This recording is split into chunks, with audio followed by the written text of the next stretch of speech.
इमरती देवी जी आपका बहुत बहुत स्वागत है देश की बहस में। लेकिन सबसे पहले मैं जानना चाहता हूं, कमलनाथ जी ने अभी अभी शिवराज सिंह चौहान जी को एक पत्र लिखा है। आपको आवाज आ रही है इमरती जी?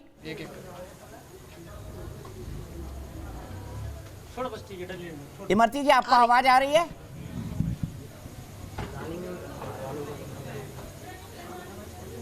आ रही है जी, आ रही जी। इमरती जी मैं ये जानना चाहता हूँ, कम आ रही आवाज आ रही है जी, अभी अभी कमलनाथ जी ने एक पत्र लिखा है शिवराज सिंह चौहान को और उन्होंने ये कहा है कि आपने सोनिया जी को झूठा पत्र लिखा है, मैंने कोई अमर्यादित टिप्पणी नहीं की है। उन्होंने पत्र का जवाब पत्र से दिया है, क्योंकि शिवराज सिंह चौहान जी ने सोनिया जी को पत्र लिखा, इसलिए कमलनाथ अब शिवराज जी को फोन करके बोल रहे हैं कि झूठी बातें तो आप करते हैं, झूठी घोषणाएं आप करते हैं और एक झूठी बात फैला रहे हैं। आप क्या कहना चाहेंगे इस पत्र पर?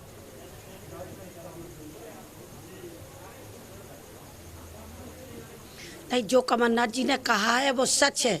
शिवराज सिंह सच चिट्ठी भेज रहे हैं सोनिया जी को, सही उनने पत्र भेजा है सोनिया जी के लिए। जो कमलनाथ ने कल डबरा में मेरी ससुराल में आके और मेरी धज्जियाँ उड़ाई हैं, मेरे से गलत सलत बोला है, उसके लिए शिवराज सिंह चाहे नरेंद्र सिंह तोमर हो, नरोत्तम मिश्रा, श्रीमान ज्योतिरादित्य सिंधिया हो और चाहे केंद्र के हमारे मुख्यमंत्री और गृह मंत्री हूँ, सबसे मैं कहना चाहती हूँ कि कड़ी से कड़ी सज़ा सम्मानीय, मैं उनसे सम्मानीय कह रही, इसलिए कह रही कि जब 1.5 साल में उनकी कार्यकाल में मंत्री रही हूँ, महिला बाल विकास मंत्री, मुझे मेरी जनता ने जिताया था और श्रीमान ज्योतिरादित्य सिंधिया ने मुझे मंत्री का पद दिलाया था, कमलनाथ ने थोड़ी दिलाया था।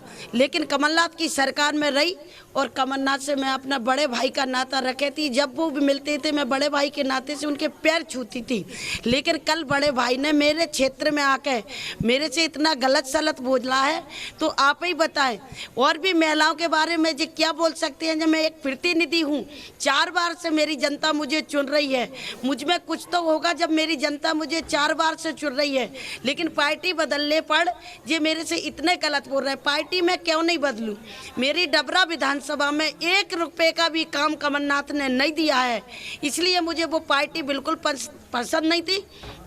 और जब मैं उनकी ऑफिस में जाती थी, जब मैं मंत्री थी, भी मुख्यमंत्री थे, तो जैसे ही ऑफिस में जाती खुद ही खड़े हो जाते कि एससी की महिला है, इसे कुर्सी पर ना बैठा रहे। लेकिन कैबिनेट की मीटिंग में तो उन्हें बैठा नहीं था, उनकी मजबूरी थी। मैं एक गरीब की बेटी हूँ, मैंने गरीब घर में जन्म लिया तो मेरा दोष है, या मैंने एससी में जन्म लिया तो मेरा दोष है, या मैं महिला हूँ तो मेरा दोष है? मेरा क्या दोष है ये बताए कमलनाथ जी। इतनी गलत भाषा मेरे से क्यों बोले और किस ऐसे क्यों बड़बड़ा रहे? तुमने बनी बनाई सरकार गिरा दी, तो अब बनावे की उम्मीद है? क्या कर रहे? तुम कभी नहीं बना सकते। अब मध्य प्रदेश में इतने एससी के लोग हैं कि जिनने जो मेरे पर टिप्पणियां की हैं, एक भी वोट कांग्रेस को कभी नहीं मिल सकता जीवन में, और कांग्रेस पार्टी कभी जीवन में सफल नहीं होगी मध्य प्रदेश में। इमरती जी मैं ये जानना चाहूँगा कि आप खुद एससी से आती है, मैं डबरा को बहुत अच्छी तरह जानता हूँ, बचपन से गया हूँ, मैं जानता हूँ आपका उस क्षेत्र में बहुत प्रभाव है, बहुत प्रभुत्व है। मैं आपसे ये जानना चाहता हूँ कि एससी एसटी एक्ट में तो कमलनाथ जी के खिलाफ मुकदमा बनता है, क्या आप मुकदमा कराएंगी? क्या विचार कर रहे हैं इसके बारे में आप, इन शब्दों के लिए? क्यों नहीं कराऊंगी, मैं मुकदमा कराऊंगी। और मैं आज थी नहीं, बाहर थी, मैं अपने क्षेत्र में बाहर थी, और मैं कल जाके एसपी के यहाँ खड़े होकर उन पे मुकदमा कराऊंगी। ऐसे तो फिर वे किसी भी महिला से बोल सकते हैं, कोई भी महिला से बोलते हैं। हमारी महिला राजनीति भी करती हैं, हमारी महिला व्यापार करती हैं, नौकरी करती हैं, हमारी बेटियां कॉलेज जाती हैं, तो वो किसी भी महिला पे ऐसे तंग कर सकते हैं। जब उनने कसा है तो उनकी पार्टी के और लोग भी इस तरीके की भाषा बोल सकते हैं। अगर कमलनाथ जी को हमारे मुख्यमंत्री ने सबक नहीं सिखाया, श्रीमान ज्योतिरादित्य सिंधिया ने सबक नहीं सिखाया, तो इनकी पार्टी वाले हर एक आदमी चौराहे पे किसी भी महिला से कुछ बोलेंगे, एससी की हो चाहे सामान्य की हो, महिला तो महिला होती है। ठीक है, आपने बहुत बड़ी खबर दी है कि आप कमलनाथ के खिलाफ एससी एसटी एक्ट में मुकदमा कराएंगे, ये बहुत बड़ी खबर है इमरती जी। मैं आगे बढ़ूं, ये ब्रेकिंग न्यूज है मेरी। मैं आपसे ये जानना चाहता हूं कि उन्होंने आज एक टीवी चैनल पर सफाई देते हुए ये कहा कि विधानसभा में तो बोला जाता है item number 1, item number 2, item number 3, उन्होंने इससे कंपेयर कर दिया। क्या इतना कंपेरिजन बनता है? और हमारे इलाके में मध्य प्रदेश में डबरा हो, इंदौर हो, भोपाल हो, आइटम का कितना गलत अर्थ लगाया जाता है ये तो सब जानते हैं ना, और इसीलिए वहां ठहाके लग रहे थे। अरे उनने जिस तरीके से बोला है, ऐसे मंच पे डांस कर कर के बोला है, उनने कैसे खिलखिला के बोला है, उन्हें नहीं दिख रहा। वीडियो का झूठी कर देंगे, ये वीडियो जो वीडियो बनी है इनकी, इसको झूठी कर देंगे। उनकी खुद ही विजय लक्ष्मी साधु खड़ी थी तो दोनों हाथ मुंह पर रख के क्यों पीठ फेर के हंस रही थी, वो भी शर्मा गई थी एक महिला होने के नाते। लेकिन उस वक्त अगर इमरती देवी होती और किसी पुरुष ने ऐसी बात कही होती, कोई भी होता तो वहीं गलेबान पकड़ लेती। लेकिन धन्य विजय लक्ष्मी साधु, तुम राजनीति की इतनी लालची हो कि अपनी महिला का अपमान भी झेल के खड़ी हो गई। आप भी एससी की हो, एससी की नहीं, आप एसटी की हो, लेकिन एसटी की महिलाओं की भी बेइज्जती होगी और एससी की महिलाओं की बेइज्जती होगी। तो ये बहुत गलत बात है। विजय लक्ष्मी साधु को भी इस्तीफा देना चाहिए कांग्रेस से। क्या उनके, वो भी तो एक महिला थी, इतने शर्म के हंस रही थी, दोनों हाथ चेहरे पर रख के बगल को मुंह करके हंस रही थी जब इनने मेरे पर टिप्पणियां की।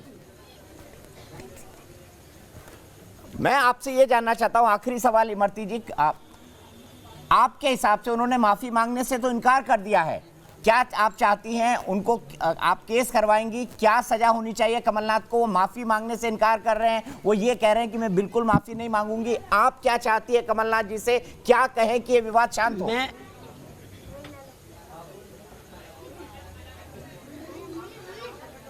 कमलनाथ जी से मैं कुछ नहीं चाहती, मैं चाहती हूँ राष्ट्रीय अध्यक्ष श्रीमती सोनिया गांधी जी से, सोनिया गांधी से हाथ जोड़कर निवेदन करती हूँ कि ऐसे पुरुषों को अपनी पार्टी में ना रखें। वो भी एक माँ है, वो भी एक महिला है। अगर महिला के साथ इतना ये गलत बोल रहे तो इन्हें पार्टी में रहने का कोई हक नहीं। इन्हें पार्टी, माननीय सोनिया गांधी को इनको पार्टी से हटाना चाहिए। ऐसे पुरुषों को अगर पार्टी में रखेंगी तो इनकी पूरी कांग्रेस का सत्यानाश हो जाएगा, मध्य प्रदेश से कांग्रेस खत्म हो जाएगी।